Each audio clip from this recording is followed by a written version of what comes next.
우리 옆에 계신 분하고 인사 한번 나누시죠. 예, 마음이 가난한 사람 되세요. 마음이 가난한 사람 되세요. 예, 마음이 가난한 사람 되기를 당부드리고 축복합니다. 산상수훈입니다. 산상수훈은 예수님이 하나님 나라의 왕으로 취임하는 취임 연설로 보면 크게 틀리지 않은 생각입니다. 하나님 나라의 왕으로 우리 예수님이 산상수훈을 통해서 자신이 세워갈 하나님 나라가 어떤 모습이며 누가 그 하나님의 나라의 백성으로 살 수 있는지, 그리고 하나님 나라의 백성들이 된다면 또 어떤 삶의 모습을 보여야 하는지를 아주 축약을 해서 보여준 게 예수님의 취임 연설이 되는 그 산상수훈입니다. 자기의 공생애를 다 마무리 짓고 예수님이 이제 왕의 사역을 다 마무리 지으면 이제 퇴임을 하잖아요. 퇴임을 하면서 우리 예수님이 주신 퇴임 연설이 마태복음 28장에 그 산에, 오늘 본문과 똑같은 배경이 되는 산에서 제자들에게 주셨던 대위 명령입니다. 마태복음은 이렇게 예수님의 취임 연설과 마지막 퇴임 연설로 구성되어 있습니다. 그걸 보면 마태복음이 예수님이 왕으로서 하나님의 나라의 모습이 어떻게 세워 가시는지를 좀 아주 단순하게 볼 수 있습니다. 자, 오늘 산상수훈의 시작을 알리는 이제 팔복을 통해서 예수님은 누가 하나님 나라의 백성인가에 대한 질문에 답을 주십니다. 즉, 팔복은 하나님 백성과 교회의 정체성이 무엇인지를 알려주는 말씀이라 보면은 틀림이 없습니다. 우리가 지금 하나님 백성으로 살아가고 있는지를 확인해 보고 싶으면 팔복으로 돌아가면 됩니다. 예수님께서 8가지 복을 우리에게 제시해 주시면서 우리가 하나님 나라에 속한 하나님 백성으로 살아가고 있는지, 내 안에 하나님 나라가 있는지, 조금 더 확장하면 우리 교회가 하나님 나라의 모습을 잘 지키고 있는지를 볼 수 있는 그 거울과 같습니다. 오늘 팔복의 첫 번째 복 있는 사람은 이 심령이 가난한 자라고 말씀합니다. 천국이 그들의 것이기 때문입니다. 오늘 우리 세번역에서는 마음이 가난한 사람은 복이 있다, 하늘나라가 그들의 것이다 라고 번역을 했고, 개역개정은 심령이 가난한 자는 복이 있나니 천국이 그들의 것이며 라고 번역을 했습니다. 마음이냐 심령이냐, 마음이 오르냐 심령이 오르냐, 이제 요거에 대한 차이가 약간 드러나고 있습니다. 마음이나 심령, 사실은 큰 차이는 없어 보입니다. 다만 심령이, 영혼이 그 원문에는 더 가까운 번역이라 저는 이렇게 보여집니다. 영혼이 우리의 이 생명과 우리의 모든 인격의 근원이라면, 마음은 우리의 생각과 감정, 삶의 근원이 되기 때문에 사실은 영혼이 훨씬 더 깊은 의미를 담고 있습니다. 어쨌든 마음이 되었든 심령이 되었든 현실에서 우리가 이 산상수훈의 첫 번째 복을 이해하는 데는 큰 차이는 없어 보입니다. 자, 심령이 가난하다 했습니다. 심령이 가난한 자. 어떤 사람이 심령이 가난해? 성경에서 이야기하는 이 심령이 가난한 자의 모습은 그냥 파산 상태에 있는 걸 말합니다. 파산. 사업을 해 보신 분들은 파산을 경험할 수 있죠. 뭐 개인적으로 파산할 수도 있고 또 뭐 사업상으로 파산할 수도 있고, 어쨌든 파산을 하면 자기 이름으로 소유하고 있는 게 아무것도 없습니다. 영적으로 파산한 사람이 도대체 누구냐 하면 자기의 의로움과 공로를 하나도 내세울 수 없는 사람, 이게 영적으로 파산한 사람, 심령이 가난한 사람의 모습입니다. 오늘날 예수님이 바닷가에서 그물을 씻고 있는 베드로를 찾아오셨습니다. 그리고 베드로의 배를 빌려서 한참 띄우고 자기를 따르는 많은 사람들에게 이제 말씀을 전하셨습니다. 그 말씀을 다 마친 뒤에 베드로에게 이런 말씀을 합니다. 오른쪽에 그물을 내려라. 이 말씀을 들은 베드로가 내가 밤새도록 수고했습니다. 하지만 잡은 게 한 마리도 없습니다. 그러나 말씀에 의지해서 내가 그물을 내리겠습니다. 이렇게 대답을 하고 그물을 내립니다. 아마 베드로가 이 이야기를 할 때는 내가 이 바닷가에서 고기잡이로 자란 게 얼만데 여기서 내 잔뼈가 다 굵었고 바다의 사정, 물고기의 사정 내가 손바닥 보듯이 훤히 알고 있는데 지금 이 시간에는 그물을 내려도 고기를 잡을 수 없지만 그래도 내리라 하니까 내려보겠습니다 라는 마음이 아닐까 하는 생각을 합니다. 어쨌든 베드로가 예수님의 말씀에 따라서 그물을 내렸습니다. 그런데 결과가 베드로의 예상을 뛰어넘습니다. 그물이 찢어질 만큼 고기가 잡혔고 동료들을 불러서 도움을 취할 만큼 그렇게 고기가 많이 잡혔습니다. 이 상황을 본 베드로는 예수님의 무릎 앞에 엎드려 이렇게 고백합니다. 주여 나를 떠나소서 나는 죄인이로소이다. 예수님 앞에서 예수님 말씀 안에서 베드로는 물고기 잡는 일로 평생을 살아온 자신의 경험과 지식, 노력이 얼마나 하찮은지를 그제서야 비로소 깨달았다는 거죠. 자기의 경험, 자기의 지식, 자기의 수고, 노력이 우리 예수님 앞에서는 아무 의미가 없었던 거죠. 그래서 했던 고백이 나는 죄인이로소이다. 이게 영적인 파산의 모습입니다. 심령이 가난한 사람, 영적인 파산 상태에 있는 사람은 자신에게는 일절 의로움과 공로, 자격이 없다는 것을 분명히 깨닫고 인정하는 사람, 이게 영적으로 파산한 이 가난한 사람입니다. 심령이 가난한 사람, 영적으로 파산한 사람은 자신의 의로움과 공로가 없기 때문에 무엇만 바라보고 소망하냐 하면 어쩔 수 없이 하나님의 은혜만 사모할 수밖에 없습니다. 이게 영적으로 파산을 입은 가난한 사람의 모습입니다. 사실 우리가 무엇을 가지고 있다는 것, 무엇을 안다는 것, 어떤 능력과 자격이 있다는 것은 우리의 삶의 진짜 무기입니다. 그렇죠? 그래서 많이 배워야 하고 경험도 많이 쌓아야 하고 그리고 자격증도 많이 가져야 하고 그리고 내가 알고 있다, 경험했다, 능력이 있다는 것을 사람들에게 자꾸 보여줘야 해요. 그래야 이 세상에서는 살아남을 수 있고 그게 우리의 무기입니다. 삶의 자산이고. 그렇지 않습니까?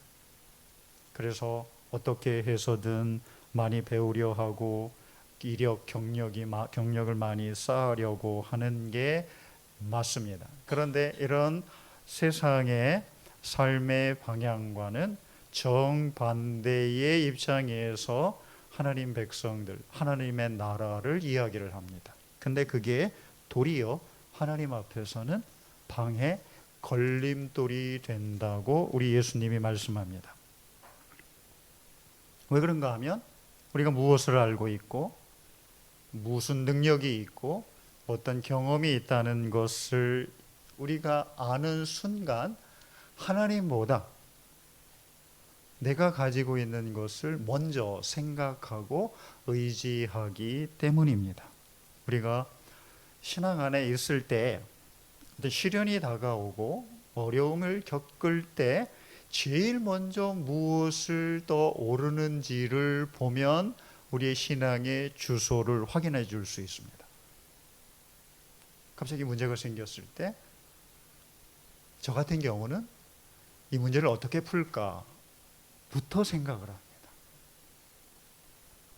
어떻게 풀까? 돈이 얼마가 필요하고 누구에게 도움을 요청하고 어떤 방법을 선택할까? 이것부터 먼저 생각하는 게 접니다. 그러니까 내가 가지고 있는 것, 지식, 경험, 인맥 이런 것들을 먼저 찾고 그것에 의지해서 문제를 해결하고자 하는 것. 그는 하나님을 먼저 생각하지 않아요.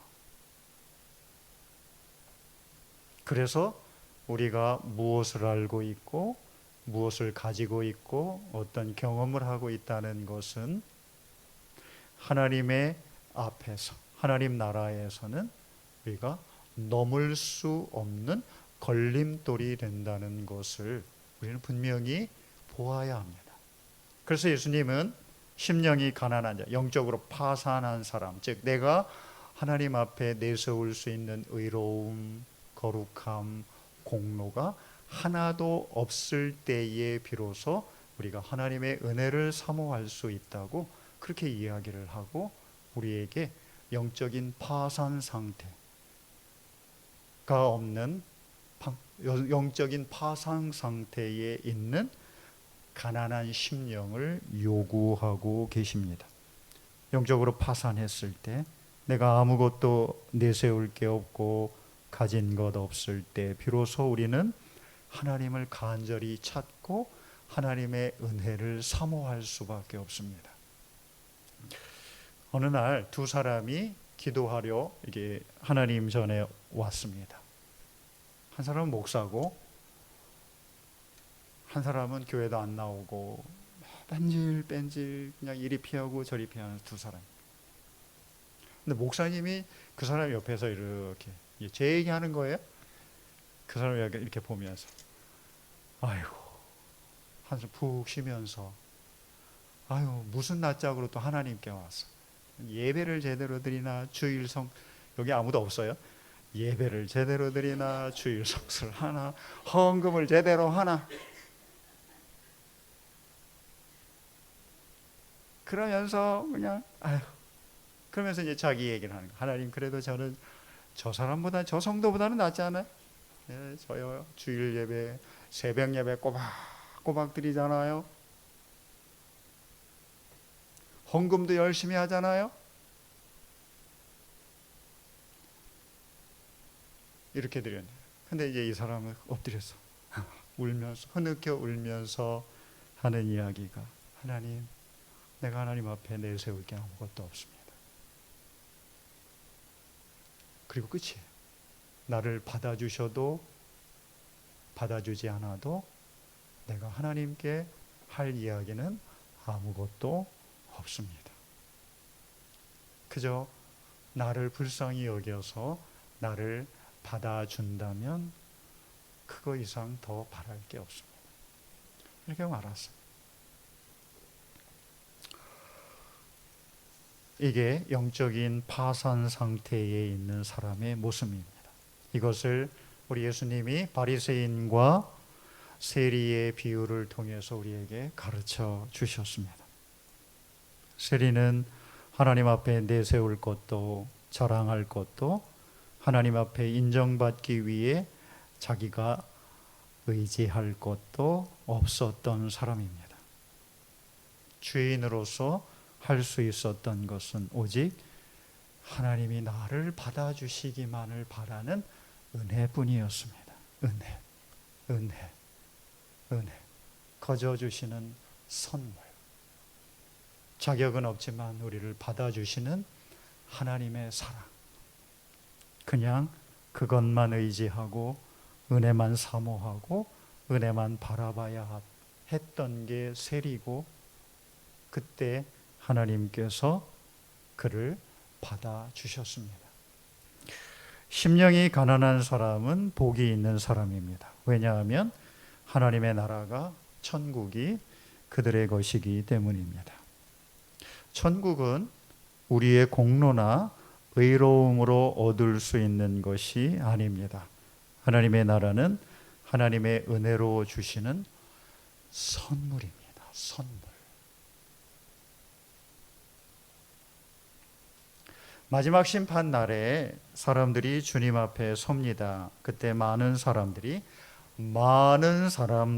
주님 앞에서 이렇게 이야기하면서 내가 주님 나라에 들어갈 수 있는 자격이 있지 않습니까? 라고 주님 앞에 당당하게 서서 이야기합니다. 주님, 우리가 이 땅에 살면서 주님 이름으로 선지자 일들을 했습니다. 주님 말씀도 전하고 복음도 전하고 사람들을 가르치기도 했습니다. 또 주님, 우리가 주님의 이름으로 귀신도 내어 쫓았습니다. 예? 세상의 악한 것들과 싸우며 의로운 일도 많이 하고, 예? 악한 일들을 바로잡기도 했습니다. 그리고 이런저런 큰 일 많이 했습니다. 남도 많이 도와주고 교회 봉사도 열심히 했고 남들이 보이지 않는 곳에서 수고도 많이 했습니다. 주님 아시잖아요. 우리 교회 세울 때 얼마나 많은 내가 헌신을 했는지 다 아시잖아요. 그러면서 자기가 천국에 들어갈 수 있는, 하나님이 나를 받아들일 수밖에 없는 그런 일, 자격을 주님 앞에 이야기를 합니다. 그러나 그들의 그런 자기 주장에 대하여 우리 주님이 간단하고 단호한 대답을 주십니다. 난 네가 누군지 모른다. 그냥 한마디예요. 나는 네가 누군지 모른다. 마태복음 7장 23절, 내가 너희를 도무지, 즉 처음부터 끝까지 알지 못하니 불법을 행하는 자들아 내게서 떠나가라 하리라. 이들이 천국에 들어갈 수 있는 조건을 어디에서 찾아왔냐 하면 자기가 했던 자기의 의로움과 공로로 하나님의 나라 천국에 들어갈 수 있다고 생각했고 그걸 주장을 했습니다.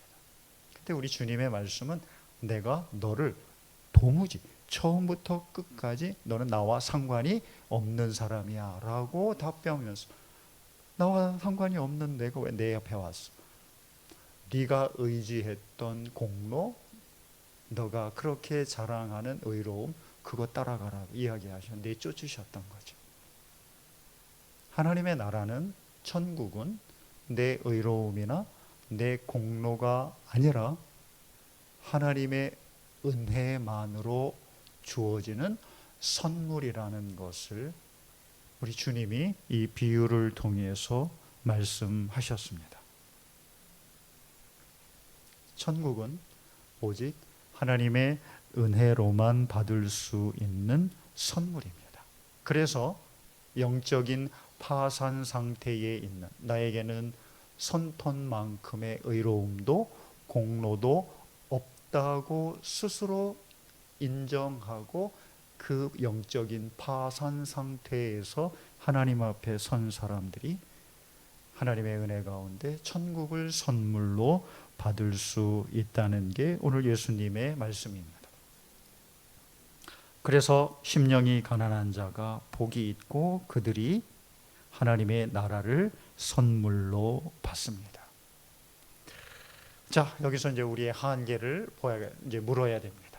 자, 하나님의 나라는, 천국은 영적인 파산 상태, 자기의 의로움이나 자기의 공로가 전혀 없을 때에만 하나님의 은혜로 주어지는데, 우리는 둘 중에 하나를 선택을 해야 됩니다. 천국과 자기 의로움, 공로는 상호 배타적입니다. 함께 할 수가 없습니다. 자, 이제 우리에게 물어봅니다. 우리 마음속 깊은 곳에 자리 잡고 있는 게, 우리가 진짜 하나님의 나라, 천국을 얻고 싶은지, 아니면 내 의로움과 공로를 사람들과 하나님으로부터 인정받고 싶은지, 이 시간 이제 물어야 합니다. 자, 묻습니다. 우리 예수님이 심령이 가난한 자는 복이 있나니 천국이 그들의, 너희가 아니라 그들의 것입니다. 묻습니다. 그럼 너는 누구냐? 너는 누구냐? 오늘 예수님께서 이 팔복의 첫 번째, 심령이 가난한 자는 복이 있나니라는 말씀을 통해서 우리에게 묻습니다. 우리는 이 하나님의 말씀 앞에, 예수님의 이 음성 앞에서 벌거벗고 서서 대답해야 됩니다. 답변을 해야 됩니다. 자, 집에 가서 답변을 할 게 아니라 지금 답변을 해야 됩니다. 지금. 자, 묻습니다. 제가 묻는 게 아니고 하나님의 말씀이, 우리 예수님이 묻습니다. 심령이 가난한 자는, 영적으로 파산한 사람만이 하나님의 은혜로 천국을 소유할 수 있는데 너는 어떻게 할래? 라고 묻습니다. 우리는 천국을 소유하고 천국에 들어가고 싶은 우리의 이성은, 우리의 생각은 거기에 가 있습니다. 그런데 진짜 그러기 위해서 내 영혼은, 영적으로 나는 하나님 앞에 손톱만치도, 진짜 내 의로움이나 공로는 하나도 없다는 것을 인정하고 영적인 파산 상태에서 하나님 앞에 설 수 있는지는 같이 물어야 됩니다. 여러분 어떻나요? 여러분에게 묻기 전에 먼저 저에게 이 질문을 드리됩니다. 저는 그러지 못합니다. 저는 끊임없이 제 안에서 인정받고 싶고, 내가 얼마나 헌신하고 희생하고 하나님 위해 일을 하는지 우리 성도들로부터 인정받고 싶은 욕망이 천국에 소유한 것 훨씬 더 큽니다. 이게 저입니다. 이게 저예요.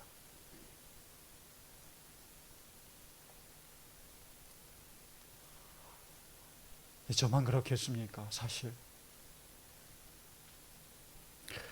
우리가 어떤 선택을 하겠느냐, 피상적으로 생각하면 당연히 천국을 선택하겠다고 하지만 우리의 내면 깊숙하게 자리 잡은 우리의 욕망들은 끊임없이 우리의 의로움, 우리의 공로, 우리의 헌신, 우리의 희생들을 사람들 앞에 그리고 하나님 앞에 내놓고 인정받고 싶은 게 너무 강합니다. 오늘 이 시간 우리가 한번 이 하나님의 말씀 앞에서, 예수님의 팔복 첫 번째, 심령이 가난한 자는 복이 있나니 천국이 그들의 것이며 라는 말씀 앞에서 오늘 이 시간 우리를 깊이 되돌아보고, 그리고 우리가 영적인 파산으로서 내가 하나님 앞에, 교회 앞에, 사람들 앞에 내 의로움이나 공로가 아주 없다는 것을 마음 깊이 들여다보고 그런 영적인 파산을 인정하고 또 받아들일 수 있기를 축복합니다. 세상은요, 자기 의로움과 공로에 취해 있습니다. 사람들 만나면, 그렇죠? 자기 자랑, 자기 공로, 자기 업적, 자기가 왕년에 뭘 했는지에 대한 자랑으로 너무 많이 들어갑니다. 뭐 저부터도 그래요. 저도 하면은 내가 옛날에 뭐 했는데 내 자랑이에요. 내 자랑. 그 자기 공로와 의로움에 자기의 가치가 결정된다고 생각하는 게 이제 세상의 가치관들이죠. 근데 이걸 성경은 뭐라고 했냐면 이거는 부러진 버팀목이라고 이야기합니다. 부러진 버팀목. 우리에게 전혀 하나님 앞에서 지지해 주거나 지탱해 줄 수 없는 버팀목. 부러지고 무너진 이 버팀목을 의지해 하나님 앞에 우리가 설 수는 없습니다. 우리가 의지할 수 있는 것은 하나님의 은혜뿐입니다. 하나님의 은혜. 자격이 없는 우리, 아무 공로와 의로움이 없는 우리, 하지만 우리를 긍휼히 여기셔서 우리를 있는 모습 그대로 받아주시는 하나님의 은혜. 그 은혜를 의지하는 게 하나님 앞에서 우리의 든든한, 부러지지 않은, 무너지지 않는 버팀목입니다. 오직 하나님의 은혜만.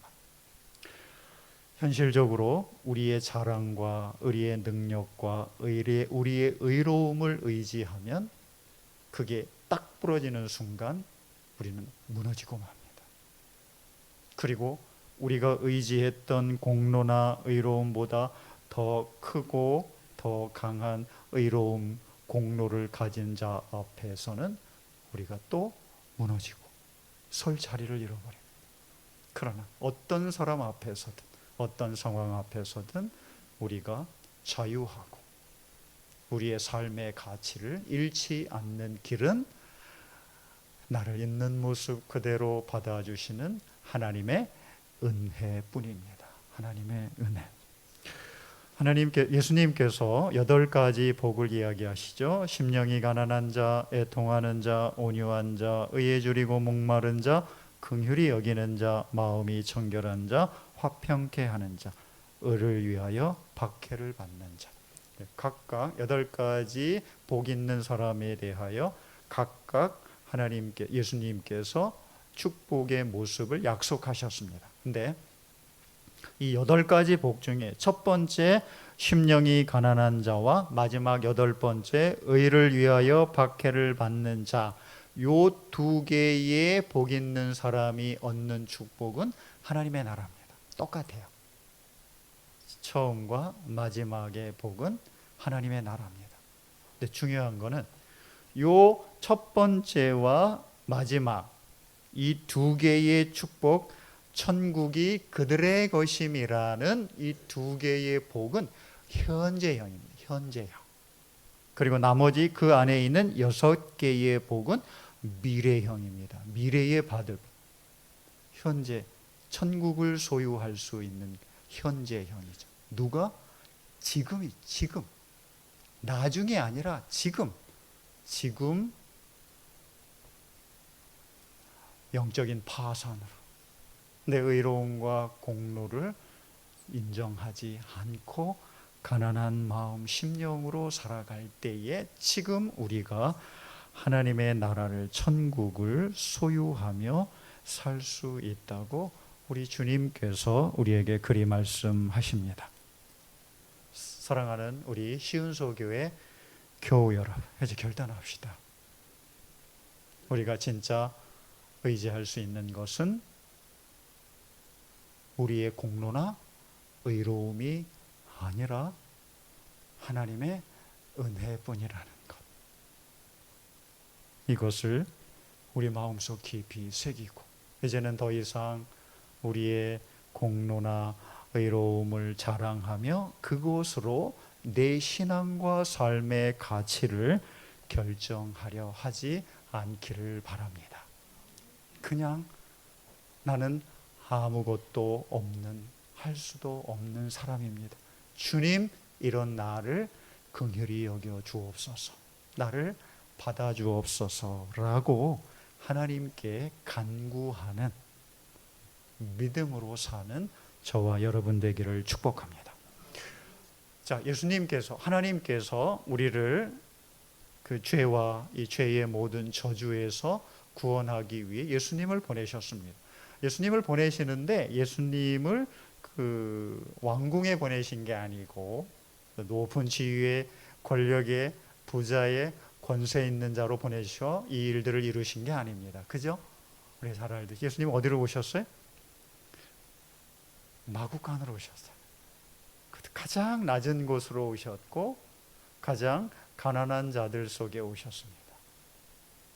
가장 낮고 가난한 자들 속으로 우리 예수님이 오셨고 그리고 그 낮고 가난한 삶을 평생 사셨고 마지막도 아무것도 가진 게 없는 채로 자기의 삶을 마무리 지으셨습니다. 자, 이게 뭐죠? 예수님이 우리를 구원하기 위해 우리에게 생명과 하나님의 나라를 주기 위해 가장 낮고 가난한 자리의 모습으로 오셨습니다. 그러면 단순해지죠. 우리가 우리에게 생명과 하나님의 나라를 주시는 그 예수님을 만나려면 어디로 가요? 낮아져야죠. 우리의 마음이 가난해져야 하고. 그래서 예수님을 만나는 자리는 우리의 심령이 가난한, 영적으로 파산한, 내 의로움과 공로가 없는 그 자리로 우리가 내려가야만 그 예수님을 만납니다.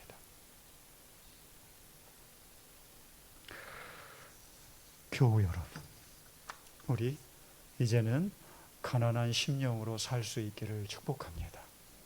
그게 천국을 소유하며 천국의 생명과 하나님의 축복을 누리는 하나님이 제시한 유일한 길인 줄로 믿습니다.